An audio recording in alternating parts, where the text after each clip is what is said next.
There are moments on live television that no one plans for. Moments where the cameras keep rolling, the studio lights stay bright, and something real, something raw and human breaks through every scripted second of the show. This is one of those moments. Steve Harvey had been hosting Family Feud for over a decade. He had seen nervous contestants, emotional breakdowns, surprise victories, and tearful defeats. He thought he had seen everything. But on a quiet Wednesday afternoon in October 2023, a young woman walked up to the Fast Money podium and something stopped him cold. Her hands were trembling, not the typical nervous contestant shake, not the jittery excitement of someone who might win $20,000. This was different. This was deeper. And Steve Harvey, a man who built his entire career on reading people, saw it immediately. What happened next would leave the entire studio audience in tears, break records that had stood for years, and prove something that people sometimes forget in the middle of hard times. That dignity, preparation, and love are stronger than any obstacle life puts in your way. If you have ever fought for something that mattered, a family, a dream, a business, this story is for you. Stay with it. Because what Maria Santos did on that stage will remind you that giving up was never really an option. Maria Santos was 31 years old. She had grown up in the Boyle Heights neighborhood of East Los Angeles, the daughter of two immigrants from Guadalajara, Mexico, who had crossed the border with almost nothing and built a life with everything they had. Her father, Eduardo, had spent 22 years working double shifts at a commercial laundry facility. Her mother, Rosa, had cleaned office buildings at night and raised 3 children during the day. Together, they had saved for 15 years to open a small bakery on Cesar Chavez Avenue. They named it Receita's, after Rosa's grandmother who had taught her every recipe she knew. Receita's was not a fancy bakery. It had 8 tables, mismatched chairs, and a hand-painted sign above the door that Eduardo had made himself. But the pan dulce was made fresh every morning at 4 o'clock. The café do alla was brewed from real cinnamon sticks, and on weekends the line stretched half a block down the street. Maria had grown up behind that counter. She had done her homework at the corner table, learned to pipe frosting by age 9, and memorized every customer's order by heart. The bakery was not just the family business. It was the family itself. Every sacrifice her parents had ever made, every early morning, every aching back, wrapped up in the smell of warm bread and cinnamon sugar. She had gone to college on a partial scholarship, studying business administration so that she could someday take over from her parents and grow what they had started. She graduated, came home, and began quietly modernizing the bakery, building a social media presence, introducing a small catering operation, negotiating better supplier contracts. And then in the spring of 2023, everything fell apart. Eduardo Santos suffered a stroke. He was 58 years old. The stroke left him partially paralyzed on his left side and unable to work. The medical bills accumulated faster than the family could process them. Insurance covered part of the costs, but the gaps were enormous. Rosa, now 60, tried to keep the bakery running alone, but she was exhausted and heartbroken, and the catering contracts began to fall away without Maria's attention. By September 2023, they had received formal notice from their landlord. They were 4 months behind on rent. If they could not pay the outstanding balance within 60 days, Receita's bakery, 15 years of her parents' lives, would be shuttered. Maria had tried everything. She applied for small business loans and was denied twice. She launched a crowdfunding page that raised a few $1,000s, but not nearly enough. She picked up freelance accounting work at night while managing the bakery during the day. She had not slept more than 5 hours in months. It was her younger brother, Diego, who entered the family in the Family Feud lottery on a whim. He did not tell Maria. He just filled out the application one evening and forgot about it. 3 months later, the show called. Maria almost said no. She did not feel like she had the energy or the time. But her mother took her hand and said something simple. Your grandmother always said that when a door opens, you walk through it. You do not stand outside wondering if the floor will hold. Maria walked through the door, and she wore her grandmother's gold cross around her neck, the same one Rosa had brought from Guadalajara, because some things are worth more than good luck. They are a reminder of who you are and where you come from. The Santos family arrived at the Family Feud studio in Atlanta on a Tuesday morning. There were 5 of them: Maria, her mother Rosa, her brother Diego, her aunt Carmen, and her cousin Lucia. They had driven to the airport together at 3 in the morning, worn their best clothes, and tried to act like everything was fine. But Maria was carrying something invisible that day, the weight of 60 days left on a countdown, the image of her father in a rehabilitation bed, and the knowledge that this game show appearance might be the last real chance she had.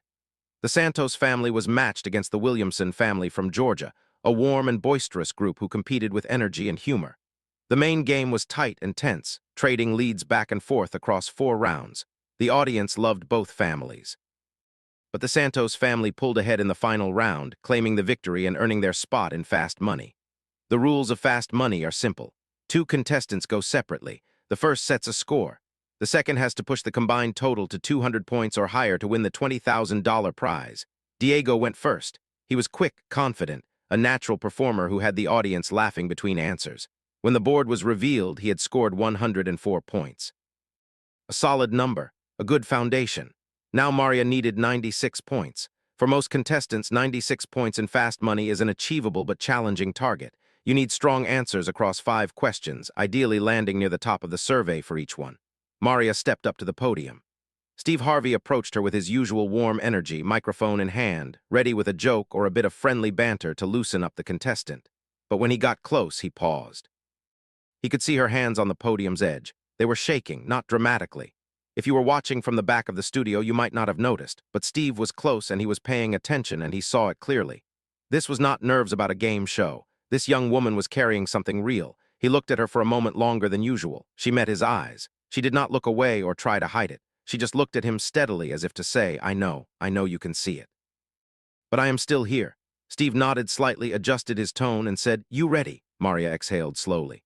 I have been ready for a long time, Mr. Harvey. He started the clock. The first question came fast. Name something people bring to a potluck dinner. Without hesitation, a casserole. Steve raised an eyebrow. Survey said. The board lit up. Number 2 answer, 28 points. The audience applauded. Maria's family erupted from the waiting area backstage. Second question. Name a word that describes a good neighbor. Maria barely paused. Friendly. Survey said. Number 1 answer, 34 points. The cumulative total climbed. The audience grew louder. Third question. Name something kids always ask for on a road trip. Food, said Maria. Survey said. Number 1 answer, 41 points. 3 questions in and the studio was building toward something. Steve looked at the scoreboard and then back at Maria with open surprise. Fourth question. Name a reason someone might call in sick to work. A cold, said Maria. Survey said. Number 1 answer, 36 points. The audience was on its feet before the 5th answer was even revealed. 4 consecutive top answers in Fast Money was nearly unheard of. Maria's mother, watching from backstage, had her hands pressed together over her mouth. 1 question left. The total stood at 139 points combined with Diego's score, 243 total. They had already won the $20,000, but Steve held the last card a moment longer, looking at Maria with something that had shifted beyond the usual host-contestant relationship. He could see it now more clearly than before. The trembling hands, the gold cross, the way she held herself, not with the lightness of someone playing a game, but with the quiet intensity of someone who had come here to fight for something that mattered. One more, he said. Name something a grandmother always has in her kitchen. Maria closed her eyes for just 1 second. When she opened them, her answer was immediate and certain. Her mother's recipe, she said. Homemade bread. Steve blinked. The audience went very still. Survey said. The board revealed the answer. Number 1, 47 points. The studio came apart. 5 consecutive number 1 answers in Fast Money, a perfect round. Final combined score was 290 points, the highest Fast Money total in the show's history at that time. The audience was standing. The production crew had stopped what they were doing. Diego, still backstage, was shouting so loudly that the sound leaked through the studio walls, but Maria was not celebrating. She had stepped back slightly from the podium and lowered her head. Her shoulders were moving. For a moment, the audience went quiet with concern. Then they realized she was not collapsing. She was sobbing, the deep, releasing kind of sob that only comes when you have been holding something impossibly heavy for a very long time and someone finally tells you that you can put it down.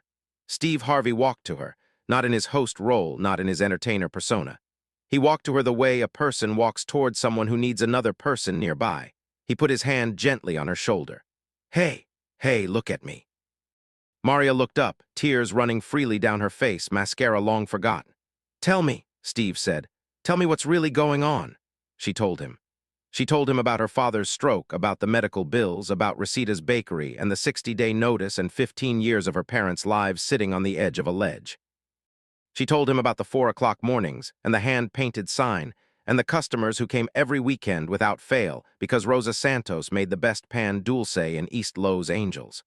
She told him that she had memorized 200 commonly surveyed questions over the previous 3 weeks, studying after midnight when the bakery was closed and her mother was asleep. because she did not know what else to do. The studio was completely silent. Not the polite silence of an audience waiting for the next segment. The real silence of people who are listening with everything they have.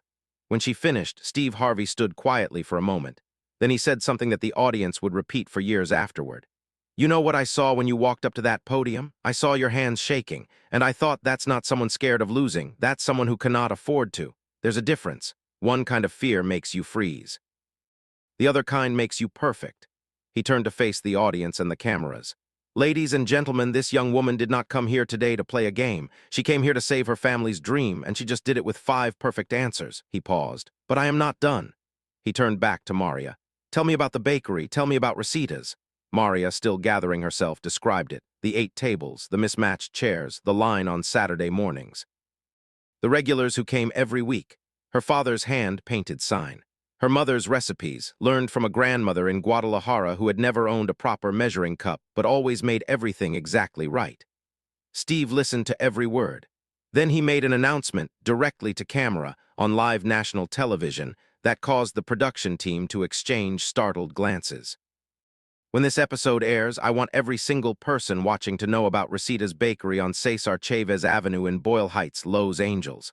I want them to know that this bakery represents something this country was built on. I'm going to pay it a visit personally, and I am bringing people with me." The audience responded with a long, sustained ovation. Rosa Santos, watching from backstage, had to be steadied by Diego. She was not crying, she was praying. At the end of the taping, as the families prepared to leave, Maria approached Steve one more time. She unclasped the gold cross from around her neck, the one from Guadalajara, the one Rosa had carried across the border, the one that had hung in her grandmother's kitchen for 40 years. "Mr. Harvey," she said, "in our family, when someone does something that changes everything, you give them something that means everything. This is my grandmother's. I want you to have it." Steve Harvey looked at the cross in her palm. He shook his head slowly. "Maria, I cannot take that. You already did something worth more than this," she said. "You made my mother feel like what she built matters, that her life mattered. You cannot give that back, so please take it." Steve accepted the cross. His eyes were full. Later, he would have it mounted in a small frame in his office, alongside a photograph from that day. The episode aired 6 weeks later. Within hours, the clip of Maria's perfect fast money round had been viewed more than 8 million times across social media platforms. By the following morning, it was on national news. By the end of the week, it was everywhere: morning talk shows, evening news segments, viral compilations, personal testimonials from people who said they had watched it 5 times and cried every single one. But it was not the perfect score that people responded to most. It was the moment when Steve Harvey walked over to her at the podium and said, "Tell me." Rosita's Bakery received over 14,000 5-star reviews on Yelp within 48 hours of the episode airing, from people who had never set foot in East Los Angeles, people writing from New York and Florida and Texas and Canada, people who simply wanted to do something real after watching something real. The bakery's phone rang continuously for 3 days. The catering inquiry list grew to over 60 requests. Local Los Angeles news stations arrived with cameras. The mayor's office called. And then Steve Harvey kept his promise. 3 weeks after the episode aired, he showed up at Rosita's Bakery on a Tuesday morning with a small film crew and 4 celebrity friends. He ate pan dulce. He had 3 cups of café do olla. He talked with Rosa for 40 minutes in the kitchen, and footage of that conversation, Rosa showing him how she made her conchas from memory, the way her mother had shown her, became one of the most shared video clips of that entire year. He met Eduardo Santos for the first time that morning. Eduardo had been brought to the bakery in a wheelchair, still in the early stages of his physical rehabilitation. Despite everything, he had insisted on being there. He was dressed in his best shirt. He sat near the front window with the dignity of a man who had built something worth sitting in front of. The moment between Eduardo and Steve Harvey was brief and quiet. Eduardo's speech was still slow and effortful from the stroke, but he took Steve's hand and said simply, "You gave my daughter back to me." Steve Harvey did not respond with words for a long moment. He just held the older man's hand. When he finally spoke, he addressed the camera directly. "This man came to this country with nothing. He worked double shifts for 22 years. He raised 3 children. He built a bakery with his own hands and named it after the woman he loves. That is not a small story. That is the whole story. That is what this country is supposed to be about." Within 3 months of the episode airing, Rosita's Bakery had paid off every outstanding medical debt and cleared the rent arrears entirely. They hired 3 additional staff members to handle the increased demand. Rosa began offering a Saturday morning baking class, teaching traditional Mexican bread recipes to a class that consistently sold out every single week. The bakery became, as Maria had always dreamed it could be, something bigger than the sum of its ingredients. 6 months after the episode aired, as he had promised on stage, Steve Harvey returned for a follow-up segment. He arrived to find a bakery that looked both the same and completely transformed. The 8 tables were still there. The mismatched chairs were still there. The hand-painted sign Eduardo had made was still above the door.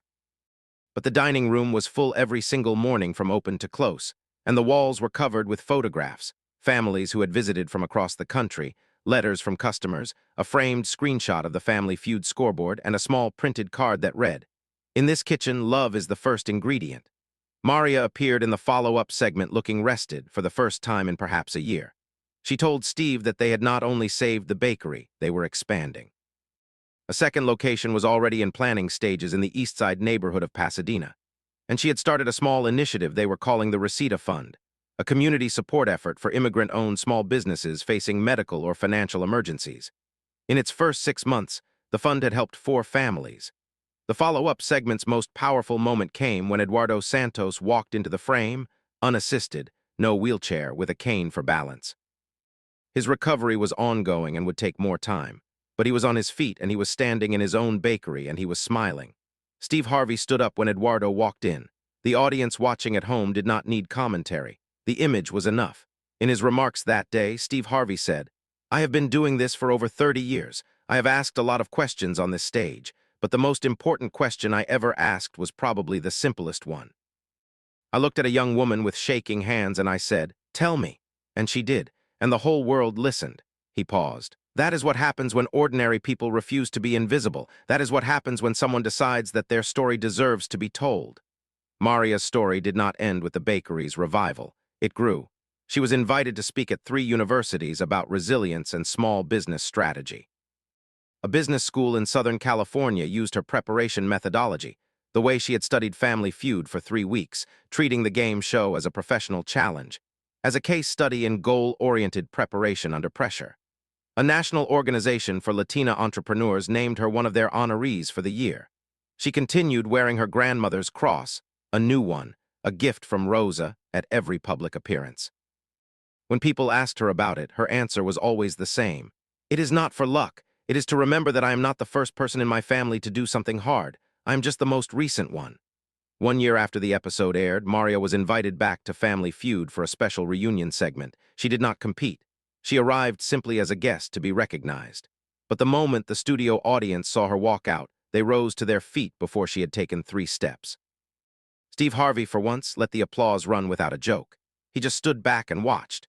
He would say later in an interview that of everything he had witnessed across his long career in entertainment, the image of a young woman's trembling hands on a game show podium, and what those hands went on to do, was the single moment he returned to most often when he needed to remember why any of it mattered. Eduardo Santos returned to the bakery full-time 18 months after his stroke. His left side was not what it had been, and some tasks took him longer now. But he was behind the counter every morning by 6 o'clock. He made the café de olla himself, from real cinnamon sticks, the way he always had. Reseda's bakery on Cesar Chavez Avenue is still there. The sign Eduardo painted is still above the door. On Saturday mornings, the line still stretches half a block. And on the wall, near the front window where Eduardo likes to sit, there is a framed photograph of Maria Santos standing at the Family Feud podium, hands on the edge of the counter, eyes steady, the gold cross at her throat, one question away from saving everything her family had ever worked for. Underneath the photograph, Rosa Santos wrote 4 words in her careful handwriting and had them printed on a small card. She did not stop. That is the whole story. That is all of it. If you are in the middle of something hard right now, if your hands are shaking and the numbers do not add up and you cannot see the path forward clearly, remember Maria Santos. Remember that trembling hands and perfect answers are not opposites. Sometimes they are exactly the same thing. If this story moved you, please like and subscribe. There are more stories like this one, stories about ordinary people who refuse to give up on the people they love. We will see you in the next one.